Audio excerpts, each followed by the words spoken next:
For years, I finally got really sick of people looking at my drawings and telling me they really liked my photographs.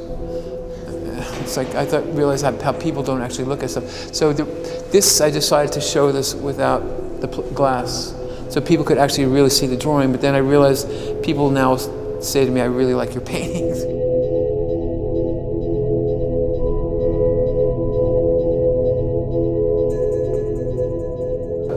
I like this whole twist of making a drawing, a charcoal drawing, based from a photograph of a painting.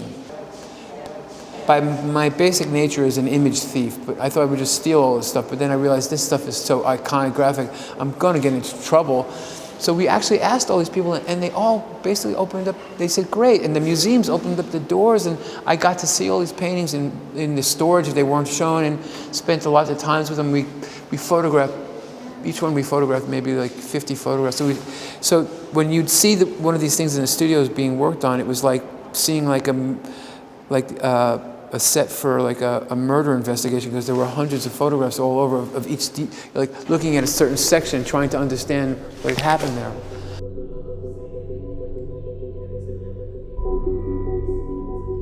It's the first painting that Newman made, where he made this kind of breakthrough with the idea of what he was doing. And the thing is, what it is, it's a small painting, so when I scaled it up, all of a sudden I realized I had to draw the canvas.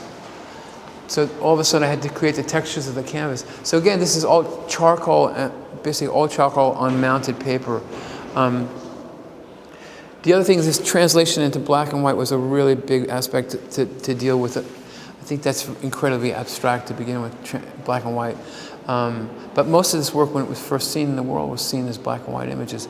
But the thing is that translating this stuff into black and white, I did it from the color photographs. I did it with like a high sensitivity towards like sometimes a red and a blue come out the same color in a black and white photograph. So they're highly sensitized translations. And I think what I'm trying to do is also try to understand abstraction from its root, American root.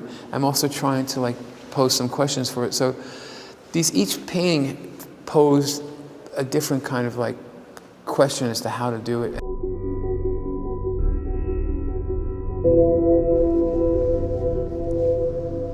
As I was doing the research for all this stuff, I realized I needed to hire an art historian. So I hired an art historian. I talked to art historians. I had my own art historian. I had a bunch of curators I talked to.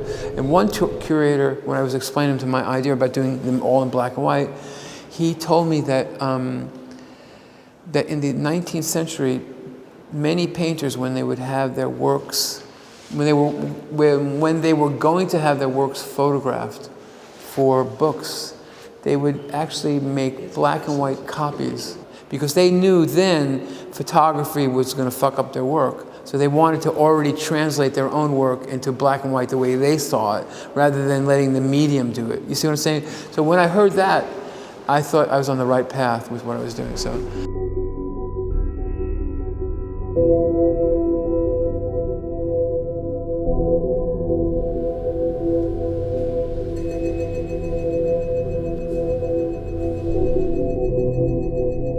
There's 9 men, 3 women, 1 African American. A lot of the painters are Jewish. They were all, they all had a great feel about what America was. I mean, you take somebody like Rothko. Rothko didn't want to ever go to see the middle part of America. He just thought they would be filled with like crazy Nazis, which he wasn't so far off, I mean, it's like he kind of like already had a sense that the Tea Party already exists, but he only wanted to live in the cities. And whereas like Still was a very brittle man, and the paintings like brutal, but he came from like the Northwest. This almost starts to look like a cowhide to me. But this painting is one of my favorites. This is Joan Mitchell, and as a cliche, everyone has this image of Jackson Pollock throwing his paint and stuff like that. But the most violent painting of these 12 painters is this painting.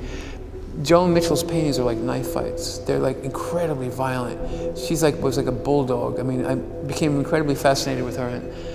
And these paintings are like really like the slashing that occurs in this painting is incredible. And I saw photographs of her painting it, and the painting was actually like hanging about this high. So I realized she's a little shorter than I am, and I realized she couldn't reach the top of the painting. You see, all the painting happens like in the guts of the painting. It's like her guts are right here. And this is probably where her heart would have been. So it's incredibly violent. I mean, Paul Auster is a friend of mine, and he had met Joan Mitchell, and he said that he went to see her in the south of France. She had like a French lover where they would get drunk and argue and fight, go fuck, and then we'd go paint. It was like, these paintings look like that. They're just so incredibly intense.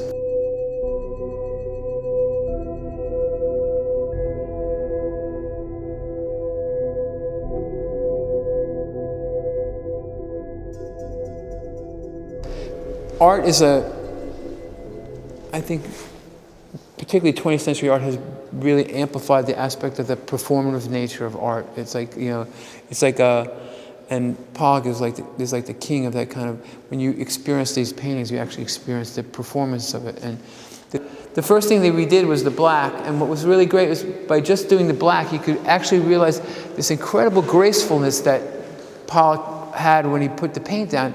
He was like a dancer when he would just like do these incredible, beautiful gestures. And then what happened is, again, you can actually dissect this thing. You notice how the painting is, most of the painting is on the bottom of the painting. It's not, there's very little on the top. He basically, I saw where he made these paintings in this little barn. So he could get around the painting, but he could get around more. There's more room over this side. And then what I did was to make the white is actually erased with an eraser. And the grays, which actually are silver, or as golden and green, were just more different kind of powders and stuff like that. But the process was really kind of like an insane process to watch it kind of come together. As I think some places you could see the projection, but I can't see it. There's some places I missed. Yeah, this is one of my favorite paintings when I was growing up. I remember going and seeing it. Also, I remember as a kid seeing this and going, why is this art? Why is this important? And now, after kind of like living inside of it, I have a better idea about it.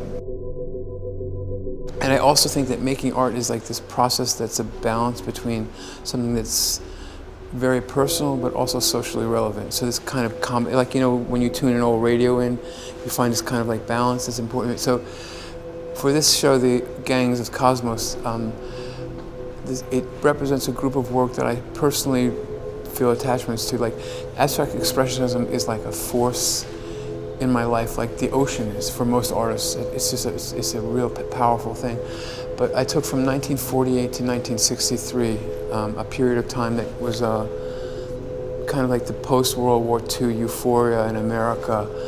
What these guys represented was an incredible jump of freedom and of, leaving behind the old world of Europe, the carnage of the Second World War, and this kind of like hope of what America could be. And I was born in 1953, so my life runs parallel.